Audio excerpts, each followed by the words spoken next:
मेरे प्यारे बच्चे, आप सभी को सुप्री दादा की ओर से शुभकामनाएं। ओके, आज एक कहानी। ओके, उसका नाम है मदन। मदन 10वीं कक्षा का छात्र है।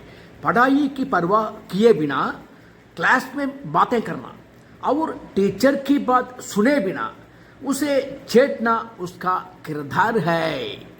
क्लास टीचर का नाम नमक शिवाय है। उन्होंने अपनी प्रतिभा के लिए कई केंद्रीय और राज्य पुरस्कार जीते हैं। उन्हें सम्मान पूर्वक महान शिक्षक नमक शिवायम कहा जाता है। उसकी कक्षा में 50 छात्र हैं, लेकिन मदन एकमात्र खराब छात्र है जो पढ़ाई में बहुत पिछड़ा है। कई बार शिक्षक द्वारा डांटे जाने के बाद भी वो अपना मन नहीं बदलता है। अध्यापक बहुत परेशान हुए।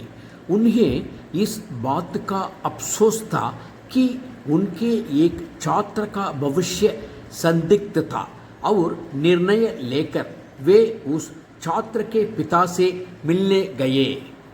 मदन के पिता एक मजदूर थे। वह एक लोहे की कार्यशाला में काम करता था। वह बहुत थका हुआ लग रहा था। जब मदन के पिता ने शिक्षक को आते देखा तो वह दौड़कर शिक्षक से मिलने पहुंचे। नमस्ते सर, मदन के पिता ने आदरपूर्वक कहा। नमस्ते, शिक्षक ने कहा। मैं आपके बेटे के बारे में बात करने आया हूं। बताओ सर, अगर उसने कुछ गलत भी किया हो तो बताओ सर। थोड़ा नहीं, वह बहुत सारे गलतियां करता है। मैं उसे रोक नहीं सकता। मैं एक अच्छा लेख पुरस्कार विजेता हूँ। इस एक व्यक्ति के कृत्य के कारण मेरी कक्षा का नाम खराब हुआ है। साथ ही मुझे डर है कि मुझे दिए गए पुरस्कार के लिए मैं सम्मान को दूंगा। सर, एक बात मत बोलो, मुझे बताओ मेरा बेटा क्या कर रहा है। मैं उसकी निंदा करता हूँ। हाँ, एक अच्छे पिता के रूप में आपको उसे सुधारना होगा। एक शिक्षक के रूप में मैं ज़्यादा कुछ नहीं कर सकता, क्योंकि अगर विद्यार्थी परेशान हो गया या मैंने उसे कड़ी सजा दे दी तो कानून मेरे सिर पर गिर जाएगा। अच्छा जी, अब से मैं उसकी निंदा करूंगा और नफरत करूंगा।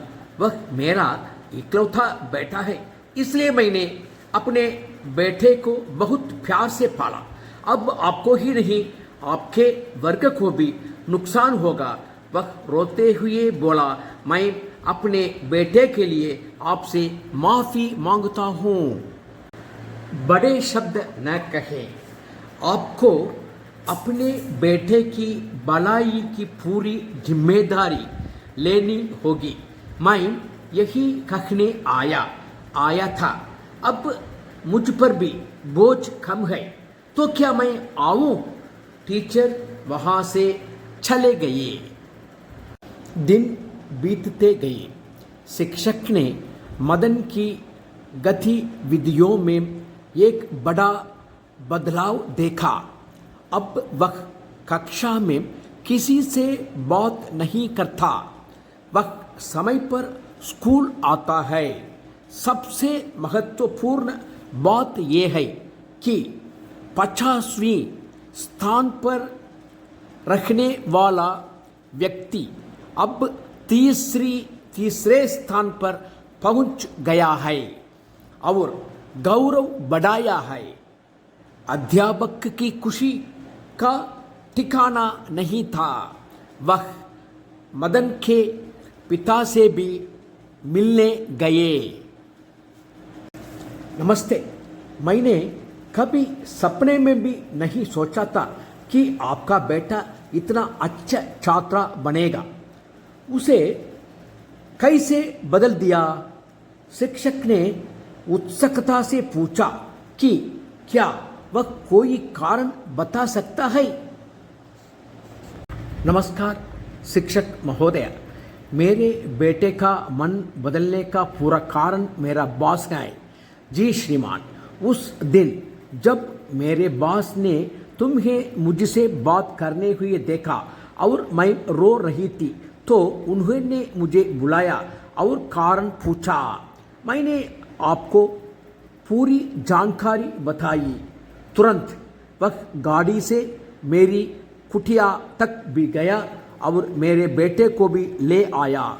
उन्होंने उस स्कूल से 2 दिन की छुट्टी लेने का आदेश दिया। फिर वह उसे अपनी लोहे की कार्यशाला में ले गया और उसे 2 दिनों तक वही करने का आदेश दिया जो मजदूरों ने उससे करने का कहा था। मेरे बॉस के आदेश के डर से मेरा बेटा भी मान गया और 2 दिन तक पूरी मेहनत की। दूसरे दिन के अंत में बॉस उसके पास आया। वह बहुत थका हुआ था। क्या आपको ये काम पसंद आया? नहीं। क्या आप किसी बड़ी नौकरी में जाकर ढेर सारा पैसा कमाना चाहते हैं? उन्होंने कहा, बताओ। मेरे बेटे ने कड़ी मेहनत और कम वेतन देखा और कहा कि वह चाहता है कि मैं अधिक कमाऊं और अपने माता पिता की मदद करूं। अच्छा है, बॉस की तारीफ की। अगर ऐसा हो तो तुम्हें ठीक से पढ़ाई करना चाहिए और टीचर से अच्छा नाम पाना चाहिए। साथ ही तुम्हें प्रथम विद्यार्थी बनने का प्रयास करना चाहिए। यदि तुम ऐसा करोगे तो मैं तुम्हारी पूरी ट्यूशन फीस वहन करूंगा। उन्होंने कहा कि जितना पढ़ना है पढ़ो। उससे उन्होंने सबक सीखा। 2 दिन काम करने के बाद उन्हें इस लौह कार्यशाला में मेरे जैसे अशिक्षित लोगों की कठिनाइयों का एहसास हुआ। फिर उसका सिर बदल गया। हाँ, वह सुबह जल्दी उठकर पढ़ाई करता था और शाम को भी खेल खत्म करने के बाद पढ़ाई करता था। अब आपने खुद मुझे बताया है कि उसमें कितना सुधार हुआ है। मदन के पिता खुशी के आंसू रोते हुए कहते हैं, मेरा दिल उछल रहा है आनंद के साथ। अध्यापक बहुत खुश हुए। मदन के पिता ने अपने बेटे के भविष्य को बेहतर बनाने के लिए शिक्षक के प्रयासों की सराहना की। शिक्षक भी लौह कार्यशाला के मालिक की कुशलता और उदारता की प्रशंसा करते हुए वहां से चले गए।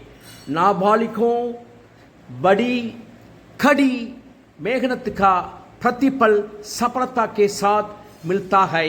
अच्छी तरह पढ़ें, जीवन में चमकें। आपके इस कदम से न सिर्फ घर बल्कि देश का भी मान बढ़ेगा। धन्यवाद। फिर मिलेगा।10분 안에 무리 걸어. 몇십 분 안에. 그러니까, 야, 야.